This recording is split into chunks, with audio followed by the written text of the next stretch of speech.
Hello aspirants, welcome back to our YouTube channel E Takshila Classes. This is Sahil Sharma in front of you. तो आज मैं एक बहुत ही important topic पे बात करने वाला हूँ। देखो, एफ कैट की तैयारी हर कोई बच्चा कर रहा है, ठीक है। और अगर मैं एफ कैट के एग्जाम की बात करूँ, उसकी डेट्स ऑलरेडी अनाउंस कर दी गई हैं। 9th, 10th and 11th of अगस्त को हमारा जो है वो एग्जाम होगा। मल्टीपल शिफ्ट में ये एग्जाम होगा। और इस एग्जाम का जब मल्टीपल शिफ्ट में होता है तो उसका एक फायदा ये होता है कि आपको नॉर्मलाइजेशन देखने को मिलती है। नॉर्मलाइजेशन का सिंपल मतलब यही है कि अगर कोई शिफ्ट हार्ड होगी तो उस शिफ्ट के बच्चों के मार्क्स बढ़ा दिए जाते हैं एज कंपेयर टू जिस शिफ्ट में क्वेश्चन जो है वो इजी पूछे गए होते हैं। तो आज का हमारा पॉइंट ये है कि तुम तैयारी चाहे जैसे मर्जी कर रहे हो। कुछ बच्चे ऐसे होते हैं कि भाई जिन्होंने मैथ वगैरह पढ़ा ही नहीं होता, मैथ रीजनिंग से अभी भी डरते हैं, या जिन्होंने पढ़ा हुआ है बट अभी भी वो कॉन्फिडेंट फील नहीं कर रहे कि भाई हम लोग कुछ कर भी सकते हैं या नहीं कर सकते। तो आज का पॉइंट मेरा ये है कि हम लोग अपने स्कोर को मैक्सिमाइज कैसे कर सकते हैं।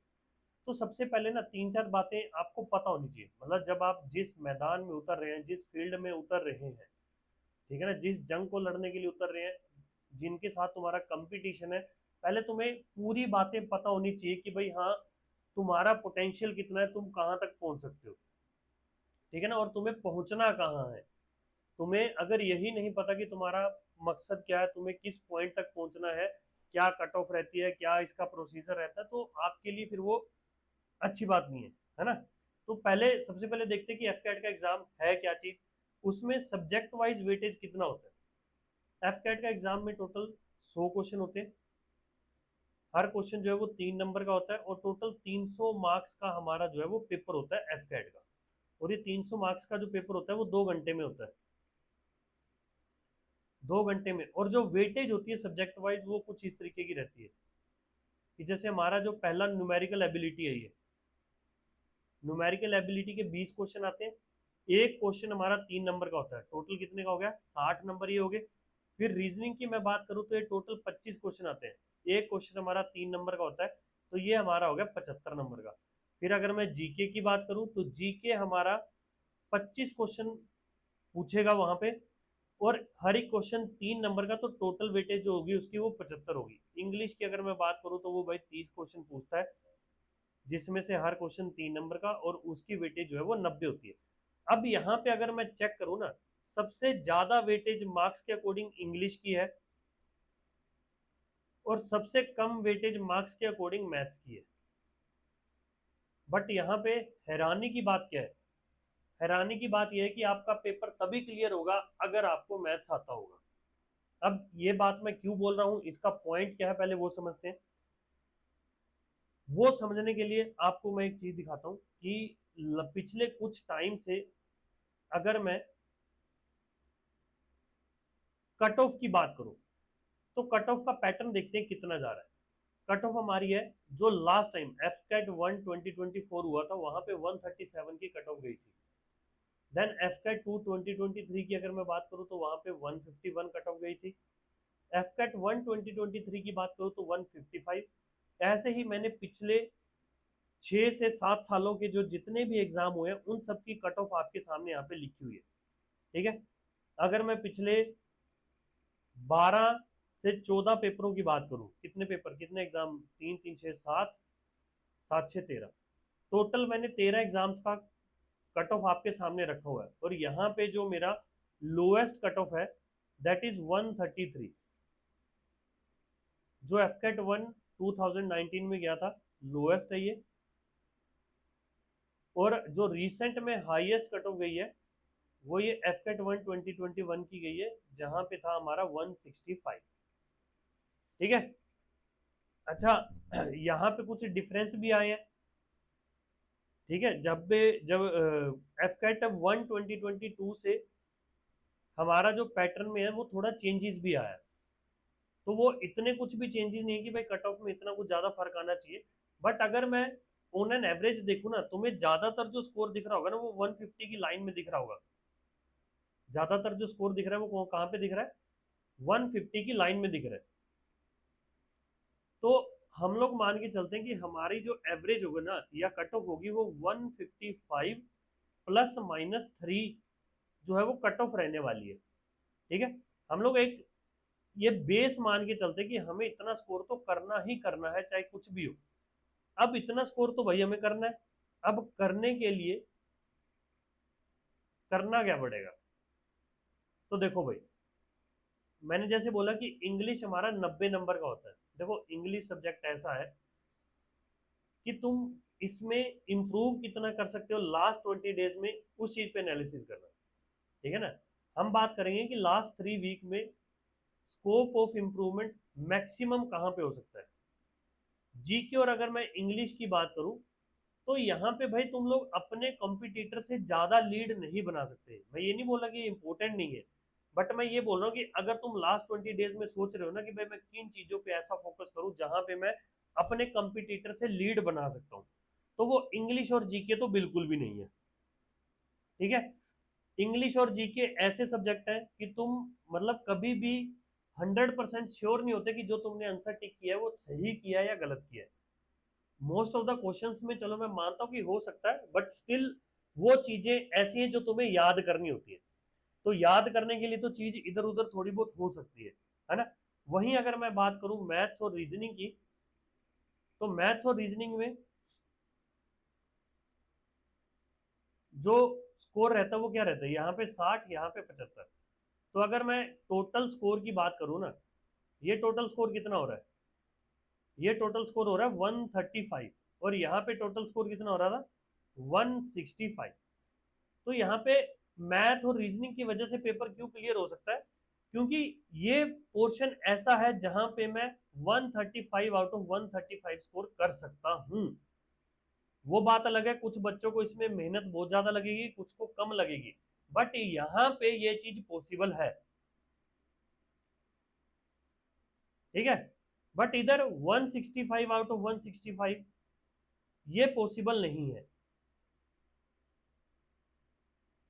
Not possible.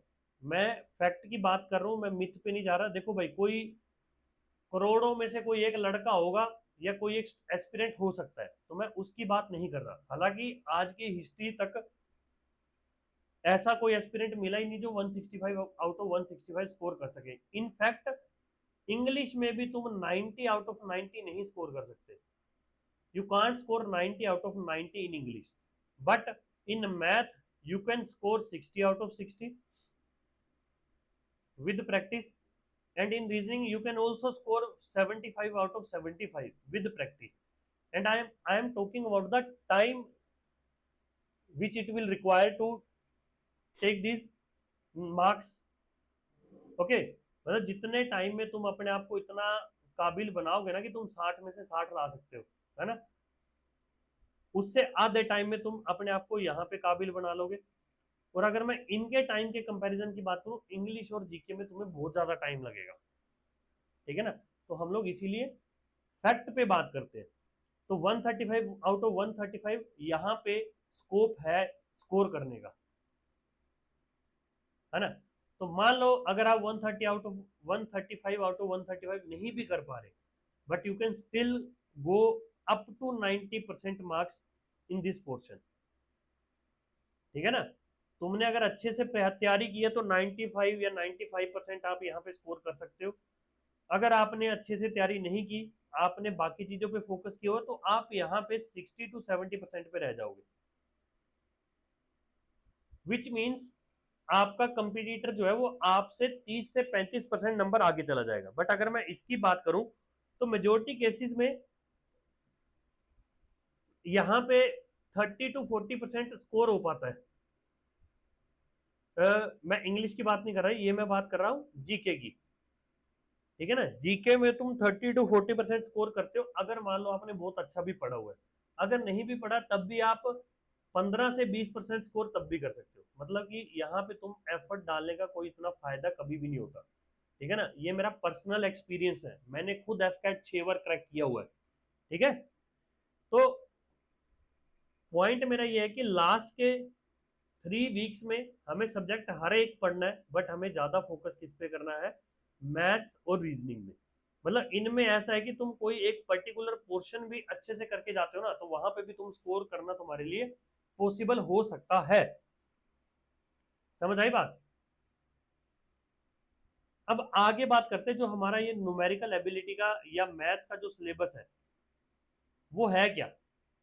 देखो, percentage, compound interest, profit loss, then ratio and proportion, ages, partnership, उसके बाद time speed distance, train and boat and stream, फिर उसके बाद हमारे पास आ रहा है time and work, pipe and cistern, फिर आ रहा है एवरेज, मिक्सचर एंड एलिगेशन, उसके बाद number system, probability, clock, area and perimeter. तो देखो, इनको मैंने बक्से में बंद क्यों करा हुआ है, इसका भी एक रीजन है। जब भी आप तैयारी करोगे ना, तो आप जो मैंने लेफ्ट हैंड साइड में 3 बक्से रखे हुए ना, लेफ्ट हैंड साइड नहीं, मतलब ये जो जिनको मैं नंबरिंग दे, तो ये पहला बक्सा, ये दूसरा बक्सा, ये तीसरा बक्सा, ये चौथा बक्सा। तो जब भी तुम तैयारी स्टार्ट करोगे तो तुम्हें कोई एक चैप्टर नहीं उठाना, कोई एक बक्सा उठाना है यहाँ से। उस बक्से में जो जो चैप्टर है वो तुम्हें एक साथ करने हैं, ठीक है ना। मैं इन 4 बक्सों की बात कर रहा हूँ, उसके अलावा जो 5वें और छठे हैं उसको मैं इसमें इंक्लूड नहीं कर रहा, ठीक है। बट मेरी जो स्ट्रेटेजी अभी लास्ट 20 डेज के लिए वो क्या रहेगी, एक तो मैं यूट्यूब पे आपको डेली 20 डेज 20 चैप्टर के साथ पीवाईक्यू प्लस इंपोर्टेंट क्वेश्चन जो हमारे हैं उसकी सीरीज लेके आऊंगा। I will try to revise whole syllabus in last 20 days of numerical ability, ठीक है। सबसे पहला चैप्टर जो हम लोग कवर करेंगे that will be number system. सबसे पहला चैप्टर, अगर मैं आज की डेट से बोलूं ना, सबसे पहला चैप्टर हमें जो कवर करना है वो करना है नंबर सिस्टम, ठीक है जी। सबसे पहला नंबर सिस्टम ही करेंगे, उसके बाद जाएंगे हम लोग इस बक्से पे, percentage, SICI and profit and loss. तो जो ये बक्सा है, ये बक्सा इतना इंपॉर्टेंट है कि भाई इस बक्से में से आपको आउट ऑफ 20 6 से 7 क्वेश्चन देखने को मिल सकते हैं।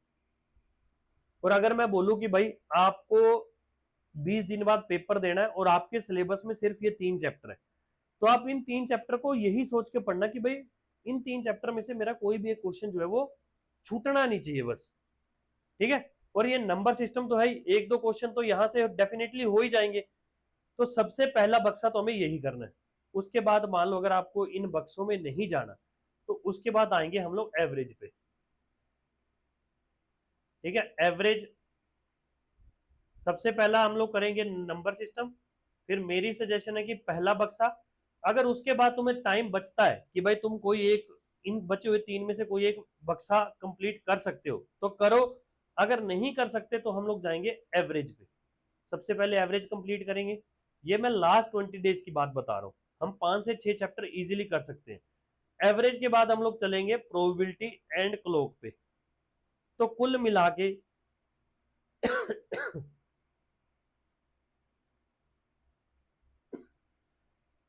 जो लास्ट 20 डेज की स्ट्रेटेजी है, नंबर सिस्टम,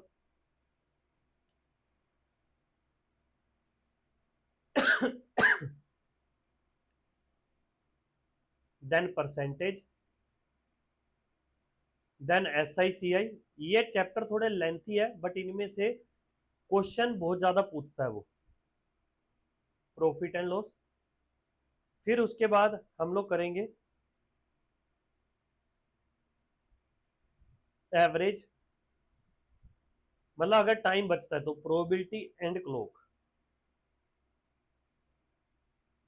मतलब जिस बच्चे ने बिल्कुल भी कुछ नहीं पढ़ा हुआ तो हमारी कोशिश रहेगी कि वो एटलीस्ट लास्ट के 20 डेज में इतना सिलेबस वो जरूर कवर करके जाए।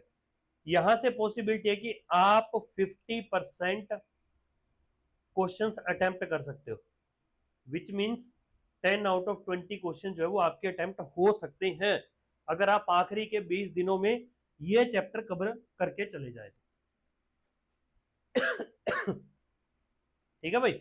उसके बाद ये हमारा रीजनिंग का सिलेबस रहता है, आपने करना कुछ नहीं है, डेली का एक प्रीवियस ईयर पेपर सोल्व कर लेना, आपको रीजनिंग में एक्स्ट्रा पढ़ने की कुछ भी जरूरत नहीं पड़ेगी, ठीक है। समझ में आ गई बात। रीजनिंग के जो 25 क्वेश्चन आते हैं, हर कोई बच्चा इसमें 17-18 क्वेश्चन कर लेता है, चाहे उसने रीजनिंग पढ़ी हो चाहे ना पढ़ी हो। बट अगर हमारा टारगेट 25 आउट ऑफ 25 है, then what will we do, we will solve one paper each day of reasoning. जो भी प्रीवियस ईयर पेपर आपको ऑनलाइन मिल जाएंगे, मेमोरी बेस्ड पेपर जो है वो हर जगह पड़े हुए हैं, हर जगह आपको मिल जाएंगे। अदरवाइज आप मैथ्स बाय तक्षशिला के नाम से टेलीग्राम चैनल भी ज्वाइन कर सकते हैं, आप वहां से भी जो है वो पेपर ले सकते हैं। ठीक है जी।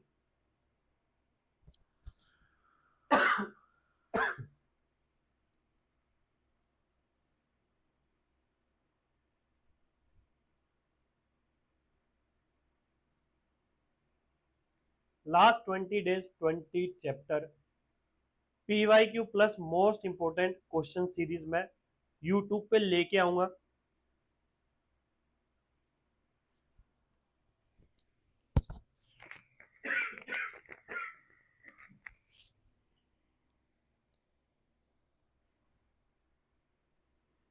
तो आपको कुछ नहीं करना, बस हमारा टेलीग्राम चैनल ज्वाइन कर लेना है।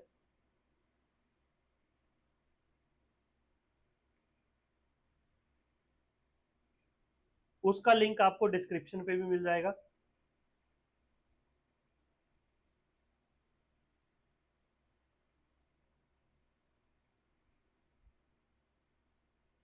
ठीक है जी। तो आज के लिए इतनी ही इंफॉर्मेशन मुझे आपसे शेयर करनी थी। तो मिलते हैं आपको हमारे 20 डेज 20 चैप्टर सीरीज में। डेली हम लोग एक चैप्टर का PYQ प्लस मोस्ट इंपोर्टेंट जो क्वेश्चन है उसे कवर करेंगे लाइव। ठीक है। सो सी यू टुमारो, टिल देन, जय हिंद।